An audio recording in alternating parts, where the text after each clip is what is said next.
नमस्कार दर्शक बंधु एबे टीचर मानक पई आसला बड़ा खुशी खबर नियमित हेबे 92,000 कनिष्ठ शिक्षक। चलतु संपूर्ण खबर देखा। राज्य में कार्यरत 9,200 कनिष्ठ शिक्षकों नियमित हेबो एने विद्यालय और गणशिक्षा विभाग पक्षरु प्राथमिक शिक्षा निर्देशकों को चिट्ठी करा जाइछि। जो माने चाकरी शर्तावली अनुजाई निरविच्छिन्न भावे 6 वर्ष कार्य करिछंती और सेमानको शिक्षादान रे सरकार संतुष्ट होइछंती। सेमानको नियमित करिबा पई थिबा प्रस्ताव को राज्य सरकार अनुमोदन करिछंती।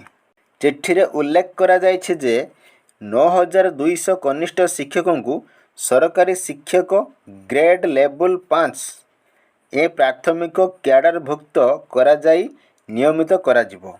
शिक्षा सहायता तथा कनिष्ठ शिक्षकों को नियुक्ति नहीं विभाग पक्षरु 2011 मसीहा होइथिबा चिट्ठी अनुजाई सुविधा दियाजिवो। ORSP 2017 अनुजाई लेवल 6 पे स्केल प्रदान करा जिवो। 6 वर्ष पूर्ण करिथिबा दिन ठारू बकेया भावे दरमा प्रदान करा जिवो।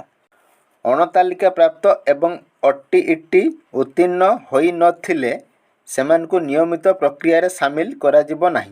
तेबे नियमित नियुक्ति पत्र देबा पूर्वरु जिला प्रकल्प संयोजक शिक्षकों शिक्षागत प्रमाणपत्र तालीम प्रमाणपत्र एवं जातिगत प्रमाणपत्र आदि जांच करिबा सह विभाग निकट दाखल करने को सुनिश्चित करिवे।